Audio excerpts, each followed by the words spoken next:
ஹைதராபாத்தில் ஷாக்கிங்கான ஒரு தோல்வி இந்தியன் டீம் சந்திச்சாங்க. அப்புறமா விசாகப்பட்டினத்தில் டக்குன்னு ஒரு கம்பேக் கொடுத்தாங்க. இப்போ ராஜ்கோட்லையும் ஜெயிச்சிருக்காங்க. இப்போ 3 மேட்சஸ் கொண்ட டெஸ்ட் சீரீஸில் இங்கிலாந்துக்கு எதிராக இந்தியா 2-1 கணக்கில் லீடிங்கில் இருக்காங்க. இப்போ ஃபர்ஸ்ட் டெஸ்ட்டை பொறுத்த வரைக்கும் இந்த பேஸ்பால் எஃபெக்ட் அப்படின்றது இங்கிலாந்து டீமுக்கு சைக்கலாஜிக்கலாக ஒர்க் அவுட் ஆச்சு.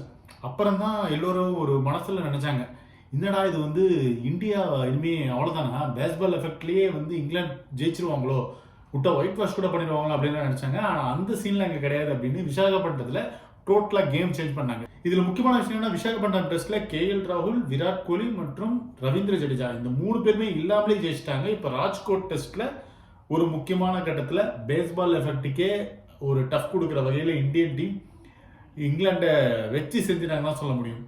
ஸோ இந்த தேர்ட் டெஸ்ட்டுடைய வெற்றிக்கு அப்புறமா இந்தியன் டீமுடைய சில முக்கியமான டேக் அவேஸ்லாம் என்ன அப்படின்றத நம்ம பார்ப்போம். நம்ம முதல் விஷயம் பார்க்கும்போது புஜாரா, ரஹானே இந்தியன் டீமுக்குள்ள இருந்தா எப்படி இருந்திருக்கும், இப்போ இல்லாமலே இந்தியன் டீம் ஜெயிச்சிருக்காங்களே அப்படின்ற ஒரு விஷயம் இருக்கு. இப்போ சமீபத்தில் மார்க் பவுச்சர் ஒரு இன்டர்வியூ கொடுத்தாரு. மும்பை இந்தியன்ஸுடைய அந்த கேப்டன்சி மாற்றம் பற்றி அவர் பேசியிருந்தாரு. அவர் ஒரு விஷயத்த சொன்னார், இந்தியன் ஃபேன்ஸ்லாம் கொஞ்சம் எமோஷனலாக அட்டாச் ஆகிறாங்க, அதாவது ஃபியூச்சர் பற்றி அவங்க யோசிக்க மாட்டாங்க, எமோஷனலாக அட்டாச் ஆகிறாங்க அப்படின்ற மாதிரி அவர் சொல்லியிருந்தார். அவர் இன்டெரக்டாக என்ன சொல்லியிருக்காருன்னா, ரோஹித் சர்மாவுக்கு பதிலாக ஹர்திக் பாண்டியா கேப்டன் ஆனது மும்பை இந்தியன்ஸ்க்கு கரெக்டு தான் அப்படின்னு சொல்லியிருக்காரு. சரி, அது சொன்னதுக்கு அப்புறமா மிகப்பெரிய அளவில் விமர்சனத்தெல்லாம் சந்திச்சார். ஸோ இப்போ கட் பண்ண அதே மாதிரியான சுச்சுவேஷன் தான் இந்தியன் டீமும் இருக்கு. அதாவது ரஹானே, புஜாரா இவங்க 2 பேரையுமே இந்தியன் டீம்ல சேர்க்காம இருந்தாங்கல்ல சமீபத்தில், அவங்களுக்கு பதிலாக தான் புது புது பிளேயர்ஸ்ல உள்ள கொண்டு வந்தாங்க. அப்போ ரோஹித் சர்மா மேலையும் ராகுல் டிராவிட் மேலையும் விமர்சனம் வச்சாங்க. அதாவது ஒரு பேட்டிங் கொலாப்ஸ் ஆனதுக்கு அப்புறமே விமர்சனம் வைக்க ஆரம்பிச்சிட்டாங்க. ஆனால் இப்போ கடந்த 2 டெஸ்ட் மேட்ச்ல இந்தியன் டீமுடைய பேட்டிங் வந்து நல்லா ஒர்க் அவுட் ஆயிருக்கு. இந்த 3வது டெஸ்ட்ல இருந்து ஒரு முக்கியமான டேக் அவே இருக்கு. அது என்னன்னா, ரஹானே, புஜாரா இல்லாமலே இந்தியன் டீம் ஜெயிக்கிறாங்க அப்படின்றது தான். அதாவது இந்தியன் டீம் அடுத்த ஜெனரேஷன் பிளேயர்ஸ் நோக்கி போயிட்டு இருக்காங்க அப்படின்றது கிளீனா தெரியுது இந்த தேர்ட் டெஸ்ட் மூலமா. இந்த தேர்ட் டெஸ்டுடைய பிளேயிங் 11 எடுத்துக்கிட்டீங்கன்னு வச்சுக்கோங்களேன், அந்த பிளேயிங் 11ல 5 பிளேயர்ஸ் முழுசா 10 டெஸ்ட் மேட்ச் கூட ஆடவே இல்லை. இதுல முக்கியமான ஆளு சர்ஃபராஸ் கான், துருவ் ஜுரல், இவங்க 2 பேருமே டெபியூ ஆயிட்டாங்க. ராஜத் படித்தர் செகண்ட் டெஸ்ட்ல தான் டெபியூ ஆயிருக்காரு, ஒரு டெஸ்ட் ஆடி இருக்காரு. மற்றபடி SSV ஜெய்ஸ்வால் மற்றும் குல்தீப் யாதவ்லாம் 10 டெஸ்ட் கூட முழுசா ஆடல. இதுல எக்ஸ்பீரியன்ஸ் பிளேயர்ஸ் அப்படின்னு பாத்தீங்கன்னா ரவீந்திர ஜடேஜா, நம்ம ரோஹித் சர்மா, அப்புறமா ரவிச்சந்திரன் அஸ்வின், இவங்க தான் வந்து ஒரு 50 டெஸ்ட்டை கலந்துருக்காங்க. அதுக்கப்புறமா பும்ராவை பொறுத்த வரைக்கும் 34 டெஸ்ட் விளையாண்டுருக்காரு.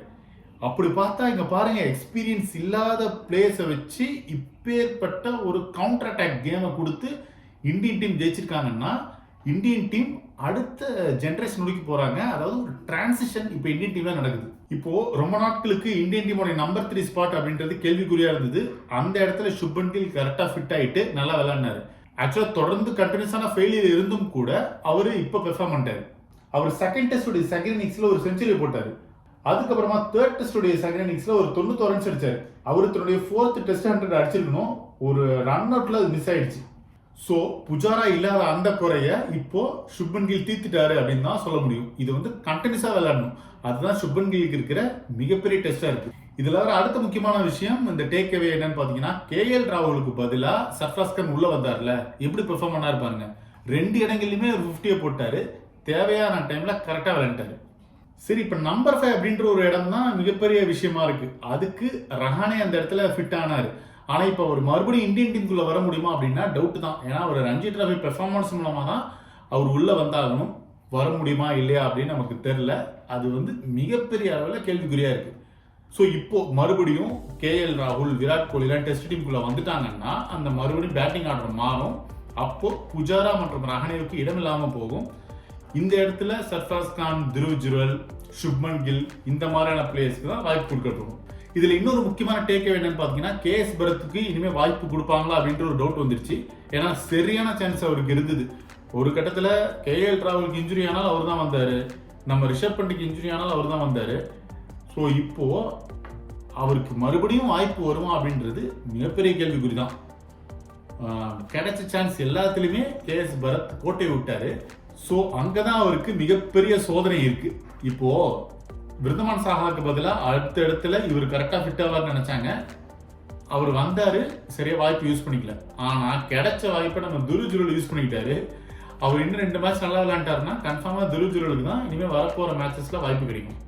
ஸோ 2-1ன்ற கணக்கில் இந்தியன் டீம் இப்போ லீடிங்கில் இருக்காங்க. ராஜ்கோட் டெஸ்டுடைய வெற்றி மூலமாக இந்தியன் டீமுக்கு கிடைச்ச மிகப்பெரிய டேக் அவேஸ்லாம் இதுதான். இதை பற்றி உங்களுடைய கருத்து என்ன? இந்தியன் டீமுடைய டேக் அவேனா எதை சொல்வீங்க அப்படின்னு கமெண்ட் செக்ஷனில் கமெண்ட் பண்ணுங்கள். 4th டெஸ்ட்டில் இந்தியன் டீமுடைய பிளேயிங் கிரவுண்ட் எப்படி இருக்கணும்னு மென்ஷன் பண்ணுங்கள். இது ஒன் இந்தியாவுக்காக ஆனது.